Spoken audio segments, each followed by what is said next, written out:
November 14, 2017, 3:06 p.m. EST.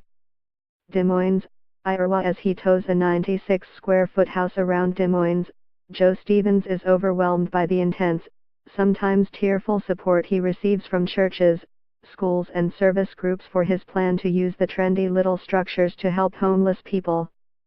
But when Stevens actually tried to create a village of the homes in Iowa's largest city, the response was far different.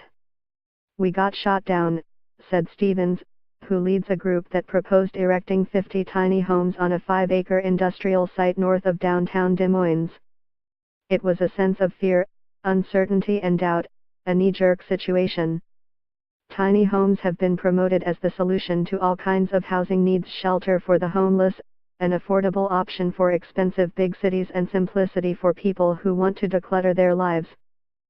But the same popularity that inspired at least 6 national TV shows about the homes often fails to translate into acceptance when developers try to build them next door.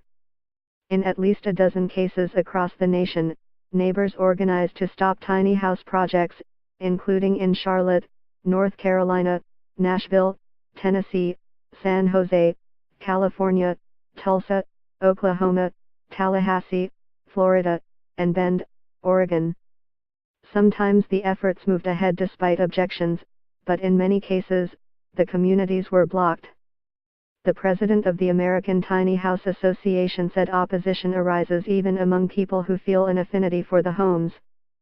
"People say, tiny homes are great and cool, and you can put that village anywhere but right across the street from my subdivision," said Chris Galusha, who is also a Fort Worth, Texas, area builder.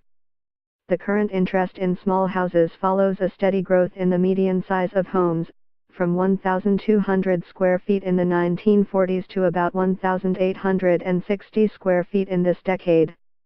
As home sizes spiraled up, tiny house pioneers in the 1990s began promoting the austerity and frugality of spaces smaller than most garages.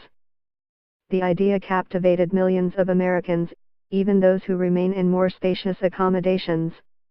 It's an aspirational lifestyle, and it's fun to watch people try to do something difficult, which is to live contrary to the general trend, which is more space, said Ben Keyes, a real estate professor at the University of Pennsylvania's Wharton School.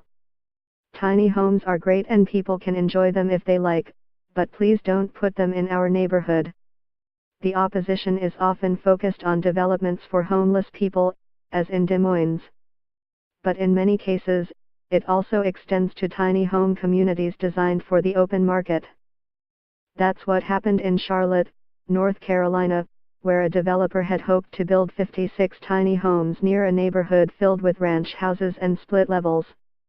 Opponents argued that the tiny homes would clash with existing housing, cause traffic problems and fail financially due to the cost of the 500-square-foot homes, which would be priced at about $90,000.